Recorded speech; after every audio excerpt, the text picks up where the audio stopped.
over an open interval, there is no guarantee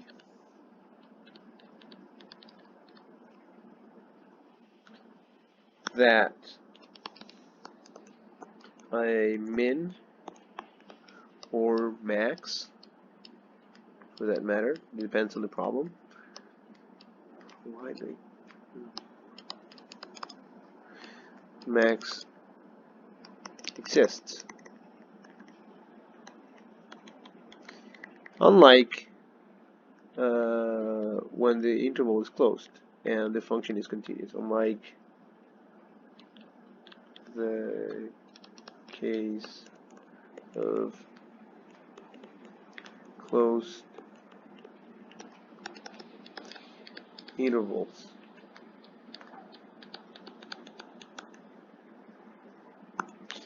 If a min or max does exist, however,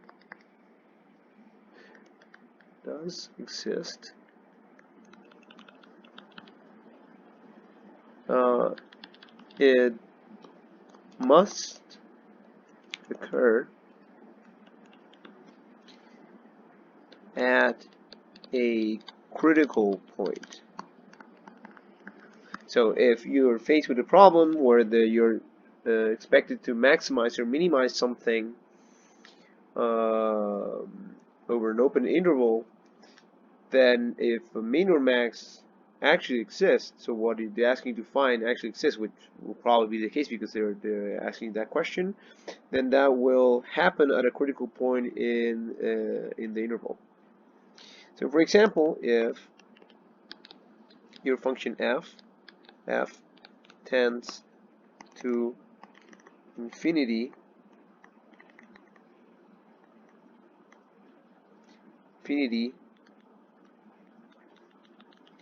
at the endpoints,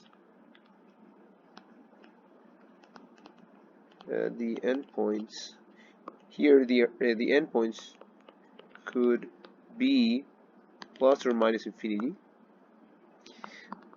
Then, so in that case, you need to compute a limit. So if it tends to infinity, then a min occurs at a critical point somewhere in the interval.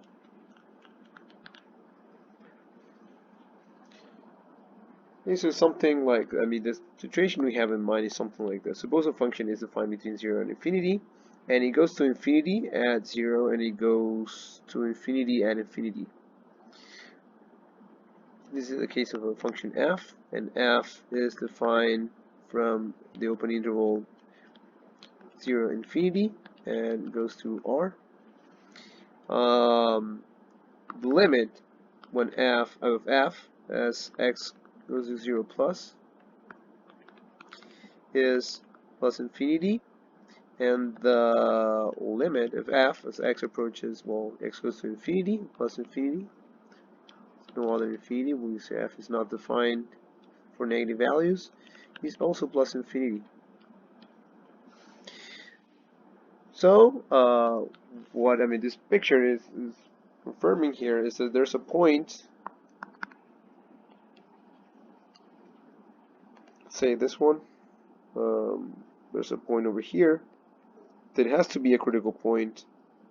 So x0, x0 is a critical point, and critical point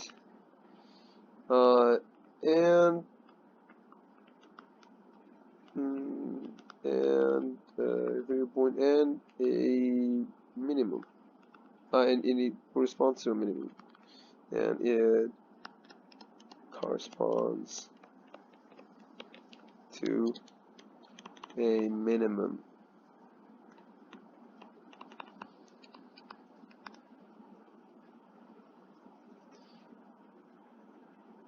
Okay, so f of x naught is a minimum value. So how do we implement this when solving the problem? Let's look at an example. This is also a very typical example when you have to minimize things or maximize things over open intervals. In fact, this problem was asked for a quiz in an exam last semester.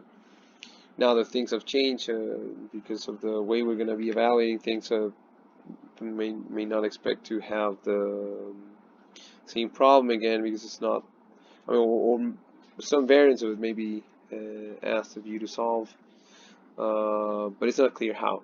But let's look at an example because it still illustrates everything that can go wrong and everything, all the competition we need to perform in order to verify that what we are doing actually gives us a minimum. So the problem here asks us to design cylindrical can of volume 900 cubic centimeters so that it uses the least amount of metal.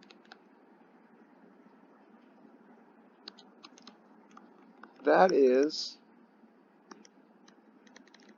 minimize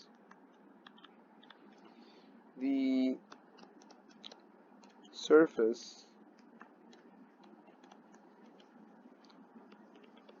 area of the can.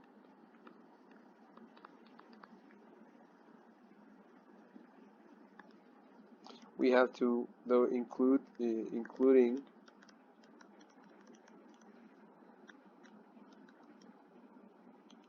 the top and the bottom. Think of a can of soda. Of course, we're not going to go into details, about the particular shape. We're going to assume that everything here is a perfect cylinder. This is a good enough approximation. This is what makes for a good mathematical problem simplification. So the first thing, as always, is to choose the right variables. Choose the right variables. The can is a cylinder. And we give ourselves a radius r, and the height, which is going to be h, and a is going to be the surface area. So we have a constraint here. We want to maximize a function of one variable, and we have two variables here, r and h, but we have a constraint. So we incorporate the constraints. We have the constraint that the volume is fixed. Constraint the volume is equal to 900 cubic centimeters. But what is the volume of the can as a function of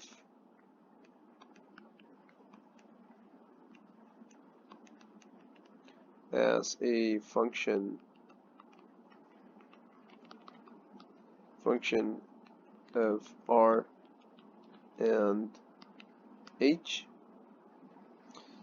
is equal to pi r squared times h. So the area of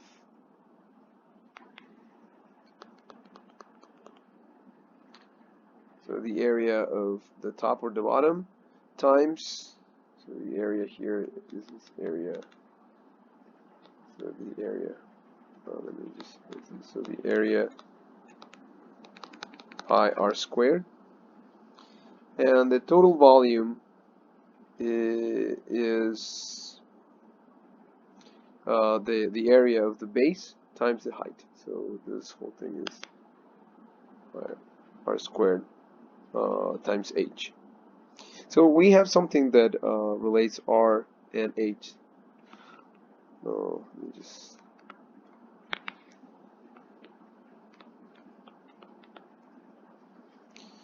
means that pi r squared h is equal to 900 cubic centimeters. So we then go, and you could choose r or h. You can write one in terms of the other. In the end, it doesn't really matter. I'm just going to choose to write h in terms of r.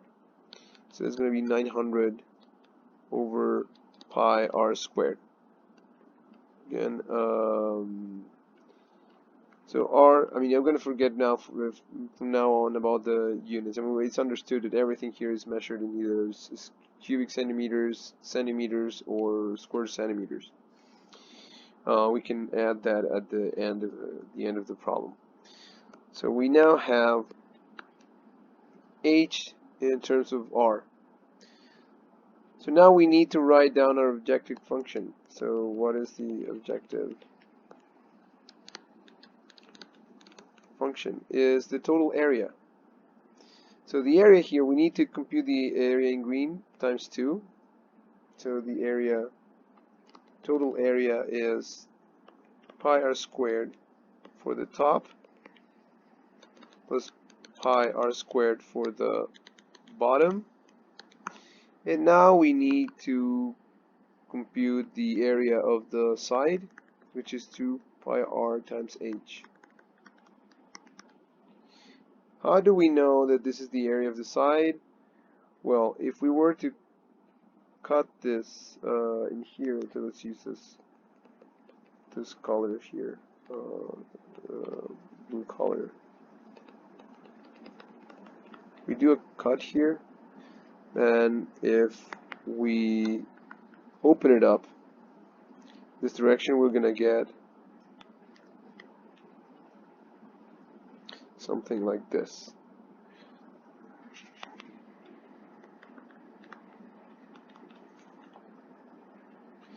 What is the total length of the dark line here? Well, that's the perimeter of this circle. The perimeter, so that's the total length, and that's 2 pi r, and this is just equal to h. So the total area here is 2 pi r times h. So this gives us so this implies that the area of the side is equal to 2 pi r times h.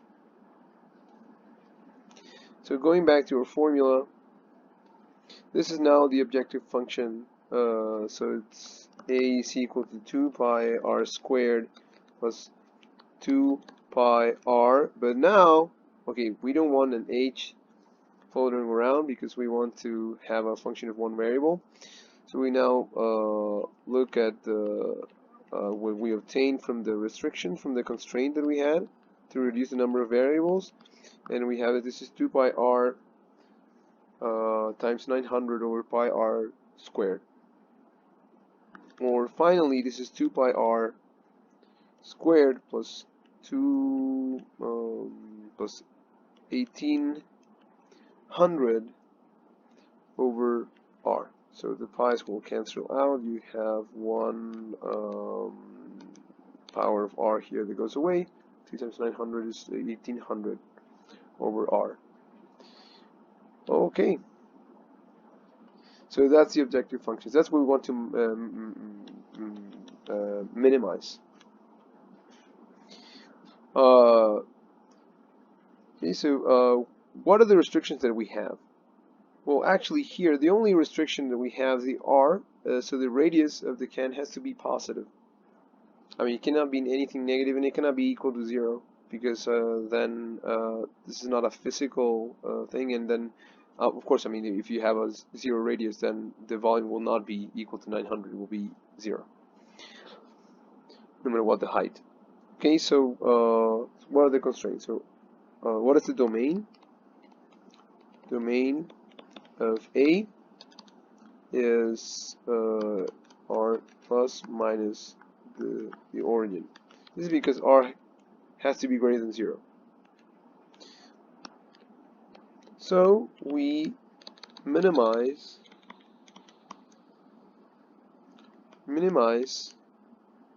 A of R on the interval 0 infinity. This is an open interval. This is an open interval. And so now the next step is to optimize. So now we optimize.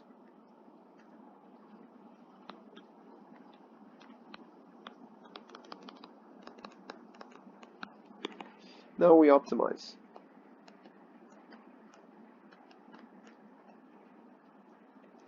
So we first start by noticing that A of R goes to plus infinity as R goes to infinity. Why? Let's look at this expression here. So 2 pi r squared, of course, when R goes to infinity, R squared goes to infinity, 2 pi r squared goes to infinity. This other quantity here goes to 0. I mean, we're dividing by something that's becoming very large. But no matter what, I mean, you have 0 plus something that goes to infinity, this goes to infinity. So this is one of the endpoints. This is what we're talking about. So now, what happens with A of R as we approach the origin? Also approaches infinity. R approaches 0 plus. Here, in the case when R is approaching 0, from the right, this expression here is approaching 0 very rapidly. R squared is becoming smaller and smaller. But this quantity, on the other hand, this is a positive number divided by a positive but very small number, so that's becoming larger and larger, and it goes to infinity as you approach 0 plus. So at the endpoints, A of R goes to infinity, which is what the comment was meant to convey before we presented this example. That if at the endpoints we go to plus infinity, then there must be a critical point in between where we have a minimum.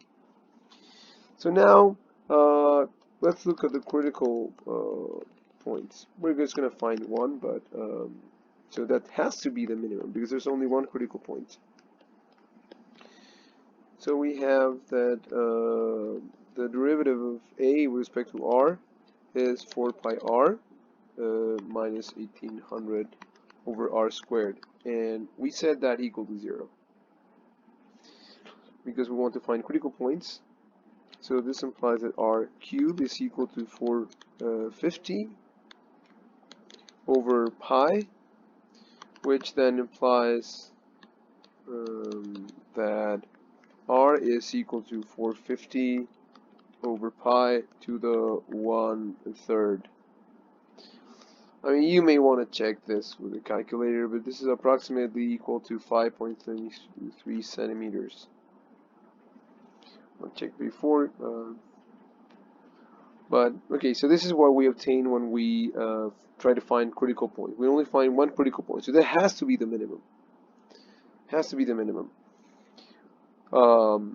Then H. Well, we know that. I mean, we want to find the dimensions, so we want to find R and H. But H was already solved in terms of R when we reduce the problem to a problem of one variable. Here we have that H is 900 over pi R squared. Well, this is what we did in order to reduce the problem to a single variable. So it's 900 over pi R squared, which is equal to 450 over pi times, we can do this to the minus 2/3, or this whole thing would just be 450 over pi to the 1/3 in the end.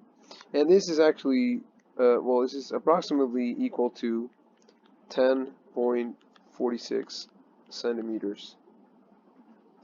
So these are the dimensions of the cam. This is the dimension of the cam. Okay, so that's the end of our computation and our optimization problem. We managed to tackle a problem where we're maximizing a function that was defined only on an open interval, and we use the principle that we gave at the beginning. If we have a function that is approaching infinity at the endpoints, then the minimum must be achieved at some point in the interior. Okay. Also, that's what you have to do in general. So we'll continue then in the next video with a few more examples.